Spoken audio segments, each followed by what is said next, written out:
Welcome to Guy Talk, conversations on life, work, and love for the modern maverick.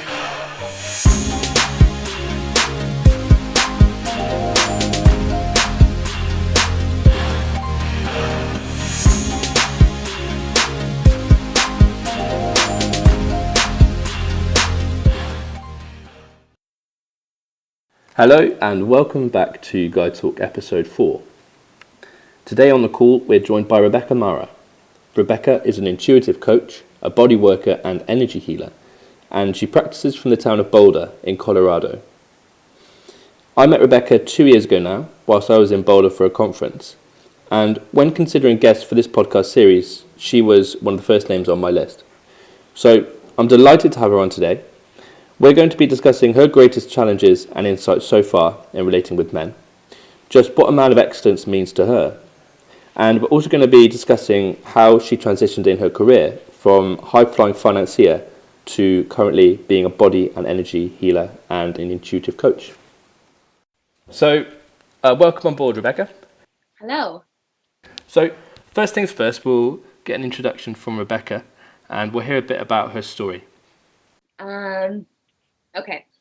I am an intuitive coach. I work with the body to help people discover emotions, to help them discover who they are as spiritual beings, to help them essentially incarnate more into their bodies. And it's a really beautiful process. So tell us a bit, Rebecca, about how you've gone from originally being in the corporate system to being this intuitive coach and energy healer. Well, I was originally drawn to alternative medicine way back in the day just because I had some energy work done and I thought it was really extraordinary. But somehow I got kind of cowardly and I decided to go into finances. I didn't feel like I could support myself or make a living doing that. So I went into finance for maybe 8 years, and finally one day our project ended and I could just tell that it was crushing my soul, and it was like not living in integrity with myself. So finally I had to make the leap to do what I knew I always wanted to do, that what I needed more than anything was for my heart to open. And I've been in this world for quite a while, and I would say that my life is like 95% better than it was before because I'm actually following what's interesting to me and what I'm passionate about, which also leads to me having just as much money as I had in finance.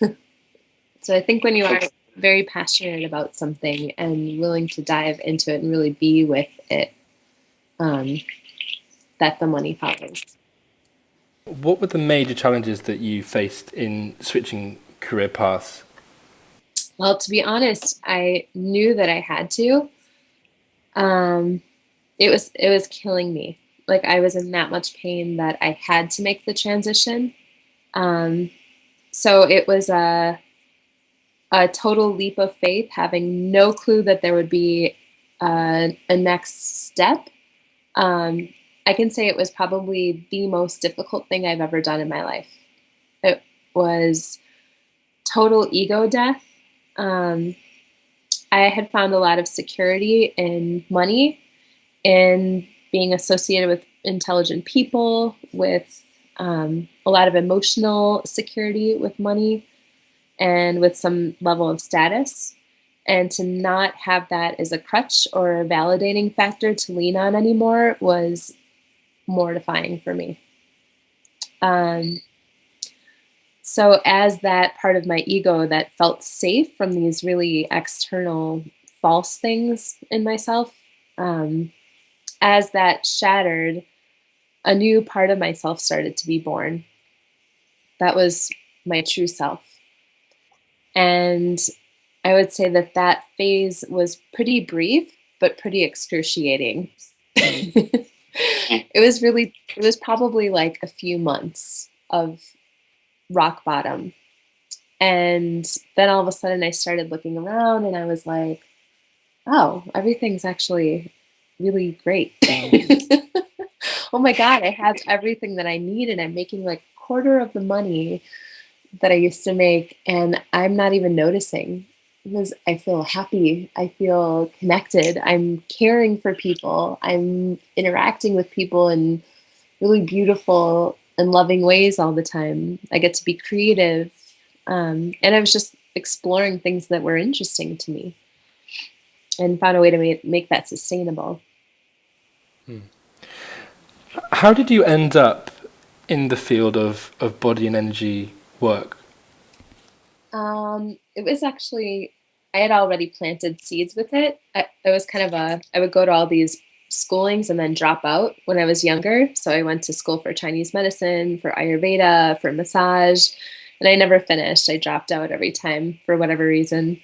Um, what really drew me to it originally was that I could put my hands on people and I could feel what they could feel. And um, it was pretty intense where I was like, whoa.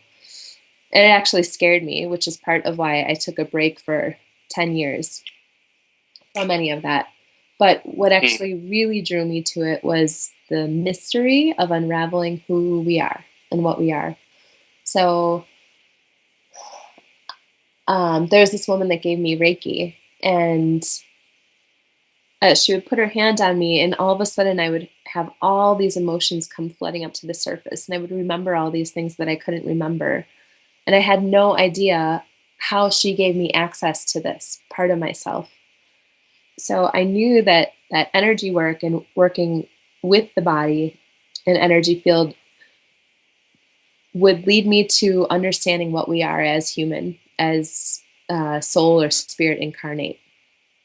And that was like the great mystery that I had to know more about.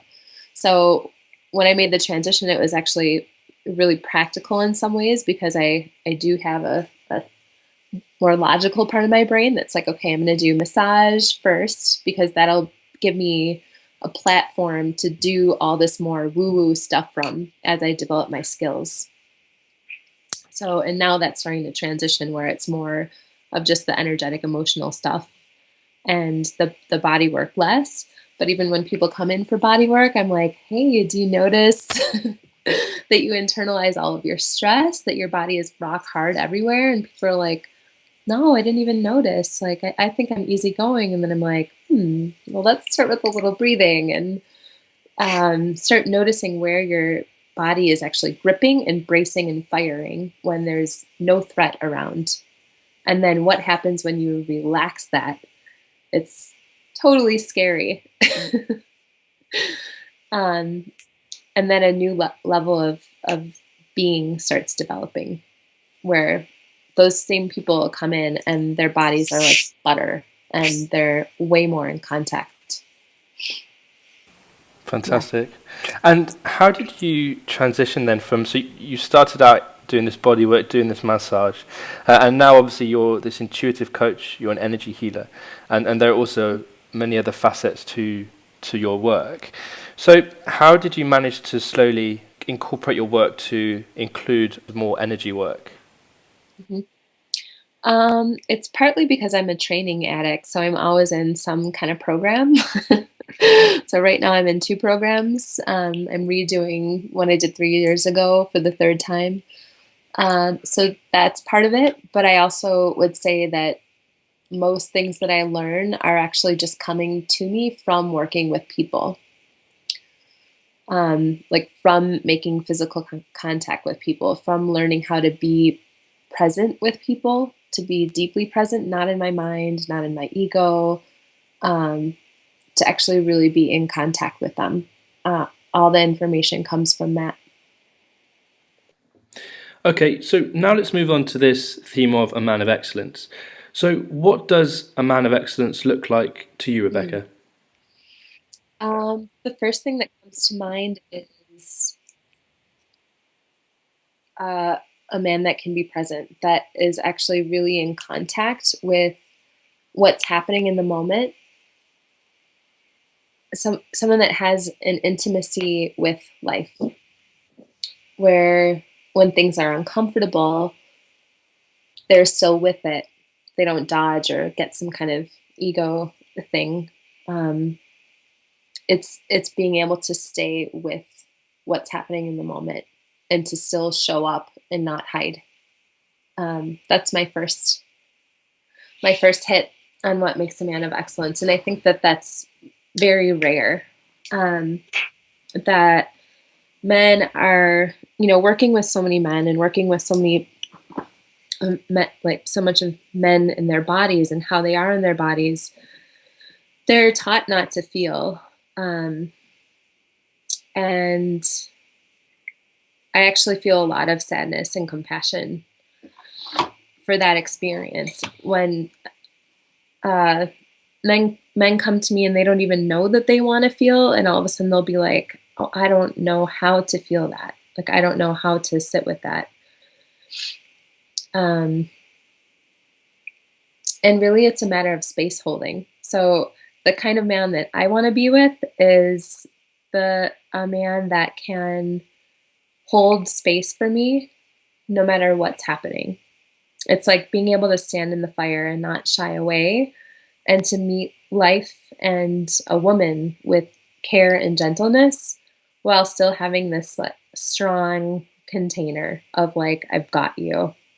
I'm solid, not going anywhere. Like, I can take this. Like, I'm not saying take, when women act crazy, because I feel really empathetic for men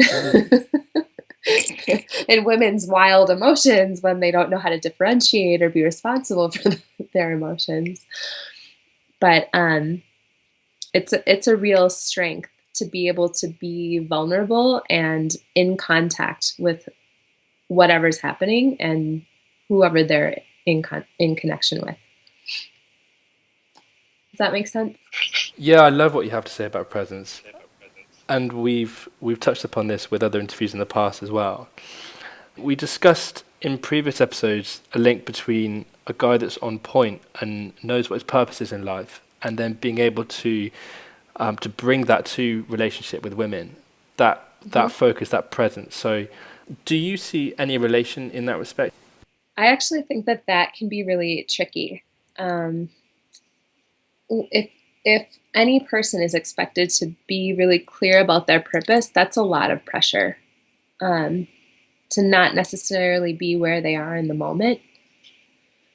So that actually feels difficult for me to put that expectation on anybody. I would say that the best way that someone can show up is, it's wonderful to know your purpose, but it's more important to be deeply in contact with yourself. So even if you don't know where you're going or what's happening next, being like living fully in connection and in like an exploration of the importance of that question, that's real contact. Like, that's real intimacy. And that doesn't mean that you have to know what your purpose is. It's being committed to the exploration of what is right in the moment. And that is fucking fearless. So if someone can hold that kind of space for themselves, they can do that for a woman. And that's hot too. So we're not saying that this is, you're not looking for some guy that knows what he's here to do, that has this very clear vision of where his life's going to be in a month's time, in a year's time, in whatever. But what you are looking for is a guy to be real. And if he is in that confusion and he's not knowing what's going on with his own life, you're looking for that guy to be completely present to that and then show up. Yeah. But there's also it's like the intimacy with self is really, really important. I think I find that a lot of men that spend a lot of time in nature know how to be in contact with themselves and to be okay with whatever comes up. And when that's happening, when there's an intimacy with the self and a trust in the self, no matter what comes up, if it's difficult, whether it's amazing, when a man has that kind of connection with themselves, a woman can sense that they can hold that for them also. So they don't feel afraid. They feel like they can lean in. They feel like they can trust. I'm in a relationship right now with the most amazing person I've ever met. And his whole thing is leaning in, like leaning in even more to the relationship, leaning in even more when he wants to pull away. So, and that's his relationship with life is like, wow, I feel myself starting to shut down now. I'm trying just going into my ego, or I'm desensitizing myself. And in those moments, it's even more important to lean into the experience and to be in contact with it. What's been your biggest insights from relating with men in the past? Um, Relating in the past has been very, very difficult. I would say, I think it's the same kind of thing where there are so many expectations placed on men that are unrealistic. And that has them showing up fronting or in their ego or in their heads or not able to really be in contact with life. And when there's all of that creates fear. So when there's that kind of fear, there isn't, you don't get the kind of man that's willing to claim you, that's willing to like put a stake in the ground and be like, I want this, like, let's do this. And, till the end, until it serves its purpose. I would say that the hottest thing, I think most women feel this way. And I think they trick themselves out of wanting it. They're like, no, I'm good. Like, I'm okay. We can have an open relationship, or sure, like just come around when you feel like, if you want to be here with me. I think that's really dishonest. And the most courageous thing is really to be able to claim a woman, I think is a really big deal. I don't know of any women that don't actually want to be claimed underneath everything. So I think that that's a big deal, like a full-on commitment, like I'm in, let's do this, wherever that goes. So I would say that that's probably the most challenging thing that I've experienced with men, is just them being afraid to be fully in, to be fully revealed, to be fully exposed, to be fully committed. Like, I think in this era, it's everybody wants a way out.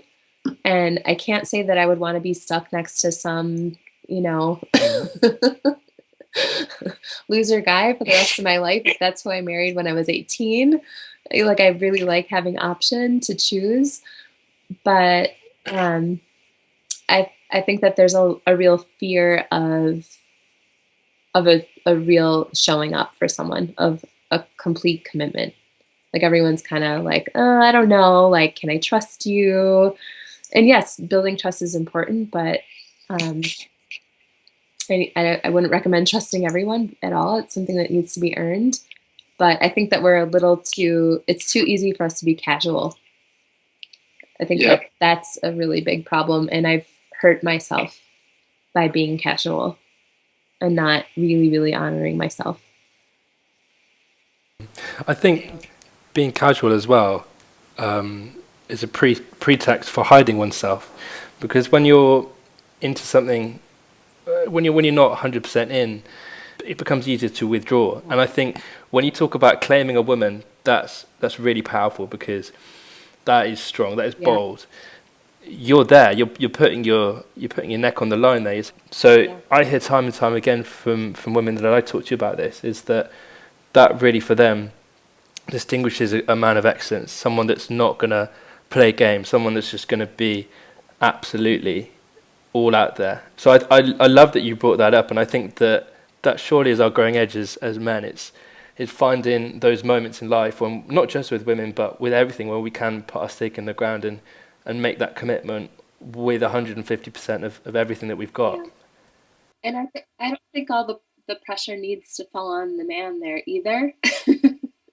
But it's, I mean, it goes both ways. man doesn't have to be the one doing all the work. Like the woman is there to support and be devoted and to really honor and respect and hold her man up and to protect his vulnerable places. Like she's the gatekeeper of the tender spaces in her partner. But what was I gonna say? There was something else. I can't think of, I mean, there's something around honoring too, of really being able to honor another person. Like, have you read any of the David Data books, like Finding God Through Sex? I haven't read that one. I've read The Way of a Superior Yeah, I Man. think one of the main things that I think of when I think of a man that feels amazing to me is someone that can create a container that's so strong that a woman can go totally wild in it, in her wild feminine, whatever that looks like. But she needs that masculine container for her to feel safe enough to fully unravel. And when that happens, everybody's happy.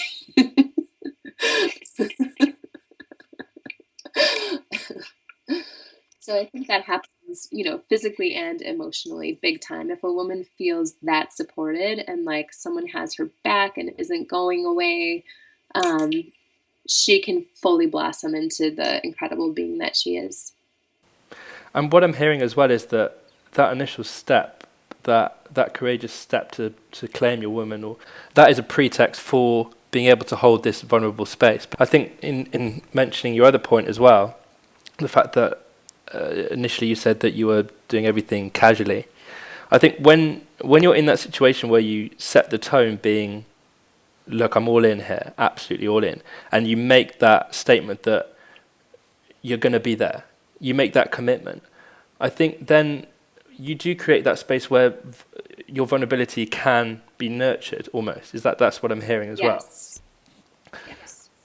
And from there comes a lot of beauty. Yeah, a lot of creation, a lot of creative energy. So just how important is it then in a relationship to have a space in which both parties can explore their vulnerability?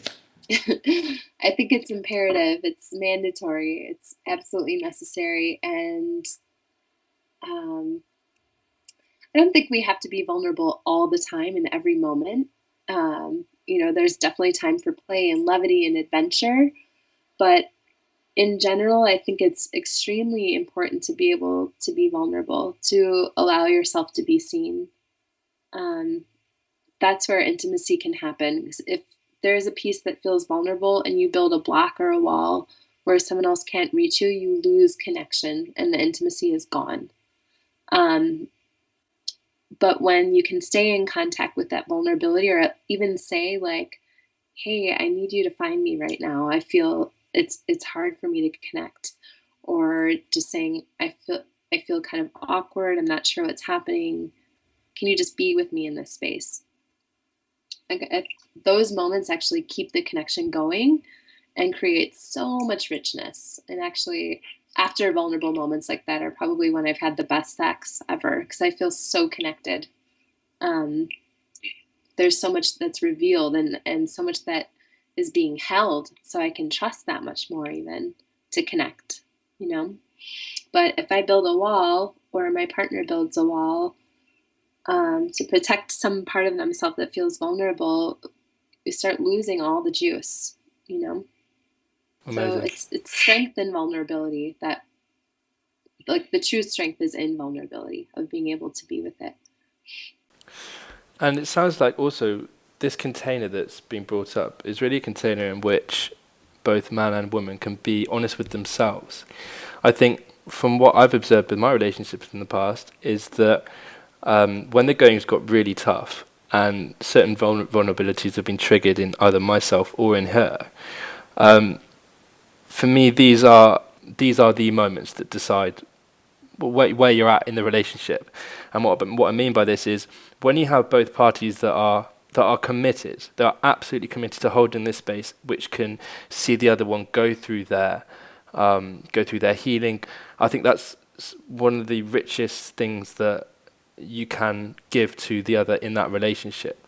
So it sounds like this is a sacred space in which you can actually tap back into yourself and find out what's holding you back in terms of loving the other more fully, in terms of loving yourself more fully.